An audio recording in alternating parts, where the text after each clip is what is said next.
2026, 2027 India का सबसे बड़ा cinematic event. Ranbir Kapoor as Ram, KGF Yash as Ravan, हजारों करोड़ का बजट और ब्रेथ टेकिंग वीएफएक्स और पूरे देश का इंतजार। Ramayana is coming. हम सब रामायण की यही कहानी जानते हैं, अच्छाई की बुराई के ऊपर जीत। लेकिन what if I told you कि आज से 50 साल पहले एक और रामायण आई थी।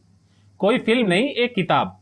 एक ऐसी रामायण जिसके लिए ना तो करोड़ों का बजट था, ना कोई स्टार कास्ट थी, बल्कि उसके पब्लिशर को जेल जाने की धमकियां भी मिल रही थी।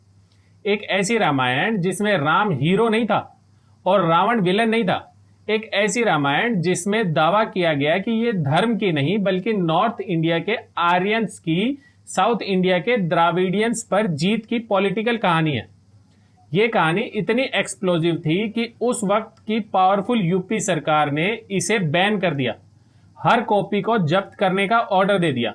दे ट्राई टू क्रश इट। लेकिन इस तूफान के बीच में खड़ा था एक आदमी, एक फॉर्मर पुलिस कांस्टेबल, जिसने अकेले ही सरकार को सुप्रीम कोर्ट तक घसीट लिया। ये कहानी है उस रामायण की जिसने इंडिया में फ्रीडम ऑफ स्पीच के मायने हमेशा के लिए बदल दिए।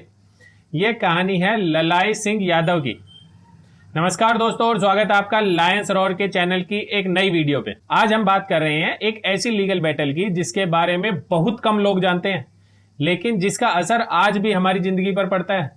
ये कहानी शुरू होती है दो अलग अलग शहरों से, दो जबरदस्त शख्सियतों से। एक तरफ थे साउथ इंडिया के great social reformer Periyar EV Ramasamy, जिन्होंने एक ऐसी किताब लिखी जो ट्रेडिशनल रामायण की हर बात को चैलेंज करती थी। और दूसरी तरफ थे उत्तर प्रदेश के एक फॉर्मर पुलिसमैन और एक्टिविस्ट ललाई सिंह यादव, जिन्होंने इस किताब को हिंदी में पब्लिश करने की हिम्मत की। तो आखिर कौन थे ललाई सिंह यादव और क्या था किताब में जिसने यूपी गवर्नमेंट को हिला के रख दिया? ललाई सिंह यादव का जन्म 1 सितंबर 1911 में उत्तर प्रदेश में हुआ था। वो 1933 में ग्वालियर रियासत की आर्मी में एक कांस्टेबल के तौर पे भर्ती हुए थे, लेकिन उनके अंदर शुरू से ही एक बागी था। 1946 में उन्होंने पुलिस और आर्मी के कर्मचारियों के लिए एक यूनियन बनाई और बेहतर सैलरी के लिए स्ट्राइक कर दी। इसके लिए उन्हें 29 मार्च 1947 को सिडिशन यानी कि देशद्रोह के चार्ज में अरेस्ट भी कर लिया गया। उनकी लाइफ में सबसे बड़ा मोड़ तब आया जब उन्होंने डॉक्टर BR अम्बेडकर की राइटिंग्स को पढ़ा। अम्बेडकर के विचारों से प्रभावित होकर ललाई सिंह ने 1967 में हिंदू धर्म छोड़कर बुद्धिज्म अपना लिया और अपना सरनेम यादव से बदलकर बुद्ध रख लिया। इसी क्रांतिकारी सोच के साथ 1968 में ललाई सिंह ने पेरियर की किताब the Ramayana a true reading को हिंदी में सच्ची रामायण के नाम से पब्लिश किया। पेरियर का तर्क था कि रामायण कोई धार्मिक ग्रंथ नहीं है बल्कि एक पॉलिटिकल कहानी है। उनके मुताबिक ये नॉर्थ के आर्यंस का साउथ के द्राविडियन पर दबदबा दिखाने के लिए लिखी गई थी। इस किताब में राम के कैरेक्टर को नेगेटिव और रावण को एक हीरो के रूप में दिखाया गया था। जैसे ही ये किताब पब्लिश हुई, पूरे नॉर्थ इंडिया में हंगामा मच गया। प्रोटेस्ट के प्रेशर में आकर यूपी गवर्नमेंट ने एक्शन लिया। 8 दिसंबर 1969 को यूपी सरकार ने एक नोटिफिकेशन जारी करके सच्ची रामायण की हर कॉपी को जब्त करने का आदेश दे दिया। सरकार का कहना था कि यह किताब आईपीसी के सेक्शन 295A के तहत हिंदुओं की धार्मिक भावनाओं को आहत करती है। लेकिन ललाई सिंह यादव हार मानने वाले नहीं थे। वो इस बैन के खिलाफ सीधा कोर्ट पहुंच गए।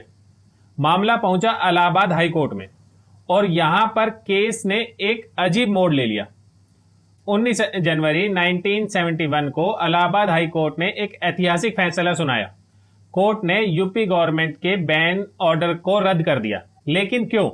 इसका रीजन बहुत ही इंटरेस्टिंग है। हाई कोर्ट ने कहा कि सरकार ने अपने ऑर्डर में यह तो लिखा कि किताब की कौन सा पेज, कौन सी लाइन ऑफेंसिव है, लेकिन यह नहीं बताया कि क्यों ऑफेंसिव है।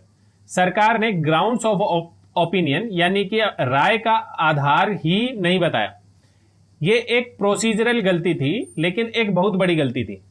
यूपी सरकार इस फैसले से बिल्कुल भी खुश नहीं थी। वो इस केस को लेकर देश की सबसे बड़ी अदालत सुप्रीम कोर्ट ऑफ इंडिया पहुंची।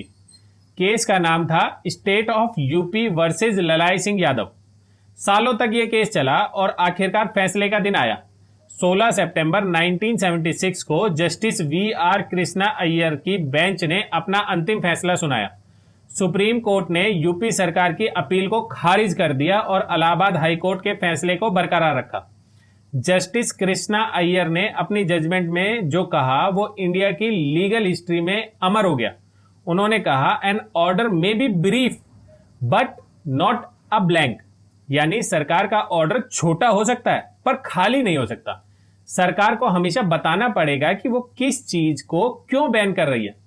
ये एक नागरिक की आजादी के अधिकार पर मनमाने हमले को रोकने के लिए बहुत ज्यादा जरूरी है। ये ललाई सिंह यादव और फ्रीडम ऑफ स्पीच की एक बहुत बड़ी जीत थी। लेकिन इस कहानी का एक और पहलू है। इस केस ने सिर्फ बोलने की आजादी पर ही असर नहीं डाला, बल्कि नॉर्थ इंडिया के एंटी कास्ट मूवमेंट को भी एक नई दिशा दी। ललाई सिंह ने पेरियर के रेडिकल विचारों को साउथ से नॉर्थ तक पहुंचाया। उनके इस काम ने आगे चलकर कनिशीराम जैसे नेताओं के लिए जमीन तैयार की, जिन्होंने यूपी में पेरियर मेलाज का आयोजन भी किया।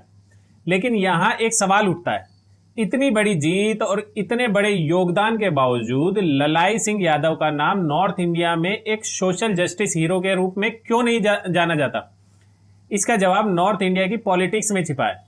यहाँ के ओबीसी नेता जैसे कि मुलायम सिंह यादव या लालू प्रसाद यादव ने पेरियर के रेडिकल सोशल रिफॉर्म के बजाय पावर पॉलिटिक्स और आरक्षण पर ज्यादा फोकस किया।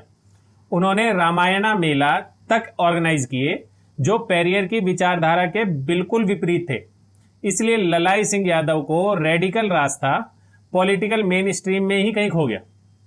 एक और दिलचस्प बात यह है कि सुप्रीम कोर्ट के फैसले के बावजूद सरकार ने 1995 तक इस किताब की सेल को आसानी से होने ही नहीं दिया। तो ललाई सिंह यादव की कहानी हमें क्या सिखाती है? ये हमें बताती है कि एक अकेला इंसान भी अगर सच के लिए खड़ा हो तो पूरे सिस्टम को चैलेंज कर सकता है। ये हमें याद दिलाती है कि बोलने की आज़ादी हमें आसानी से नहीं मिली। इसके लिए ललाई सिंह जैसे अनेकों गुमनाम हीरोज ने लंबी लड़ाई लड़ी है। आपको क्या लगता है, क्या सेंटिमेंट हर्ट होने के नाम पर किताबों और फिल्मों को बैन करना सही है, या ललाई सिंह यादव की लड़ाई आज के दौर में और भी ज्यादा जरूरी हो गई है? अपने विचारों को नीचे कमेंट्स में जरूर शेयर करें। और अगर आपको ये अनोखी कहानी पसंद आई है तो वीडियो को लाइक करें, शेयर करें और ऐसे ही और स्टोरी के लिए हमारे चैनल को सब्सक्राइब करना ना भूलें। और अगर आप ईवी रामास्वामी के बारे में और जानना चाहते हैं तो वीडियो अभी आपके राइट कॉर्नर में शो कर रही होगी। मिलते हैं अगले वीडियो में। जय हिंद।